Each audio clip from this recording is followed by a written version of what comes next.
MedSafe, the government's consenting agency for medicines, MedSafe has just approved melatonin to be sold over the counter in pharmacies. Previously, you had to have a prescription. Very few people were willing to do that, and there was no market for melatonin. By making it available over the counter, you'll be able to go to any pharmacy and buy melatonin for jet lag or insomnia just as soon as it's available to be sold in New Zealand. And part of the purpose of my announcement today is to call on the melatonin manufacturers of the world to apply to bring their products into our country. For too long, New Zealanders with insomnia and jet lag have been neglected by the melatonin manufacturers of the world, and we have not been able to get access just like people in the US and most of the developed world are able to do. You saw when we liberated pseudoephedrine last year, manufacturers very quickly applied and were enabled to sell within New Zealand. Huge numbers of colds and flus have been knocked over by a bit of the good old pseudo since we did that. Now we hope very soon to see melatonin consented in New Zealand to be able to be sold here since we've classified it as an over-the-counter medicine. However, the good news does not stop there. Psilocybin is now legal to be prescribed by initially one psychiatrist, and this is a real breakthrough. Psilocybin is a medicine that can treat untreatable depression. It was first researched in the 1950s and 60s, and more recently there's been extensive research and approvals by the FDA in the United States to be able to use these types of medicines to treat the untreatable when it comes to depression, and we're very pleased to see that MedSafe is increasingly enabling New Zealanders to access a wider range of medications to address their issues. Very happy to talk about anything else from the Census or whatever you may like to ask about, but I really wanted to come down and call on the world's melatonin manufacturers to start supplying New Zealanders with jet lag and insomnia. Well, of course, we're entirely dependent on the manufacturers to apply to have specific products available in New Zealand. The market dried up because it was so restricted, no one wanted to sell here.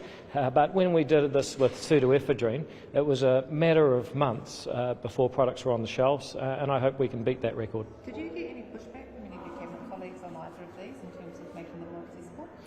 No, this is a decision to be made by MedSafe. It's not actually a political decision made by Cabinet, but I'm here. Conversation with them about whether it was something they were comfortable with or not? Well, certainly I've discussed with some of them, but ultimately their response is, well, some of them are very enthusiastic about the melatonin, but ultimately they respect that it's a technical decision for MedSafe.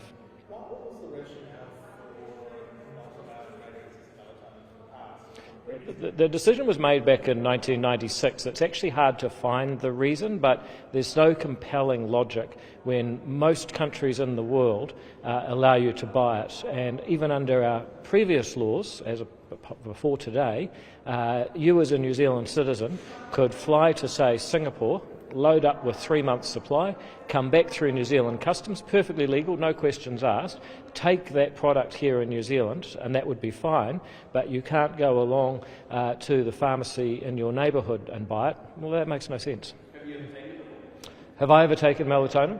No, I have not inhaled melatonin, but maybe I will. I've had some recent issues with jet lag of my own, so hopefully in the future I'll be able to.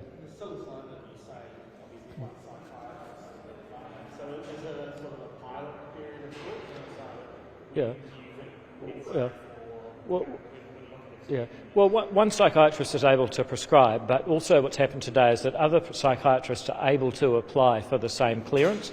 Previously, it's only been allowed for clinical trials within New Zealand.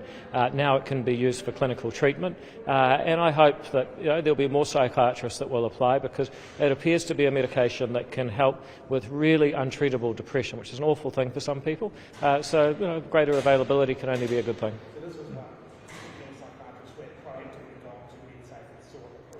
Yeah, it's fair to say it's been driven by people in the profession.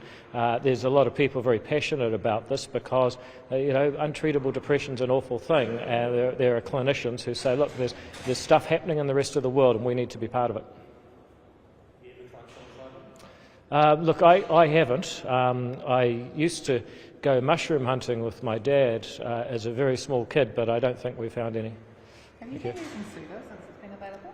Look, to be honest, even small viruses don't seem to want to come near me, so I haven't needed any pseudoephedrine, but maybe I could use it to repel a few of the other minor irritants I come across in my job.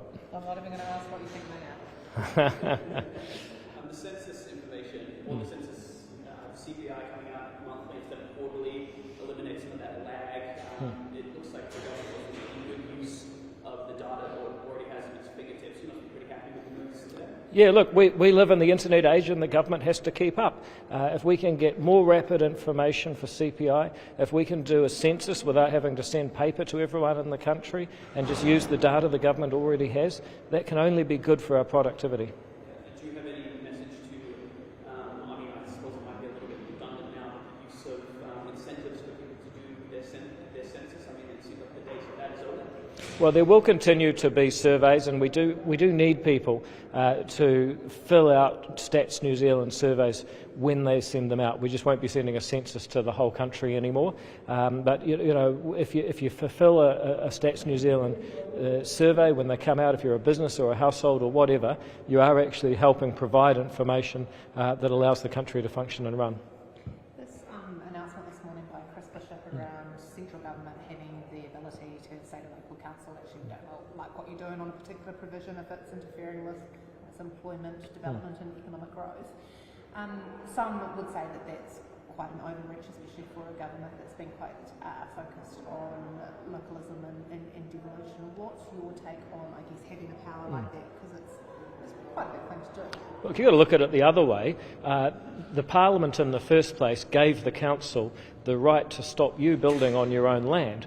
Now, I think having a bit of a safety valve on that, where someone in the same government that let the Council restrict your rights in the first place can say, no, this person can build, is important. I think there's another important issue at play here, and it's this.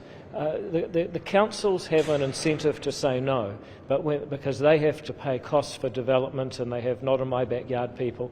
On the other hand, central government's now spending $5 billion a year on housing subsidies because there ain't enough houses in this country. So, there has to be a bit of a balance between central and local government, and this helps achieve that. All right, folks. Well, look, thank you very much for coming out for this important and long-awaited announcement, and I hope that you have a fantastic afternoon.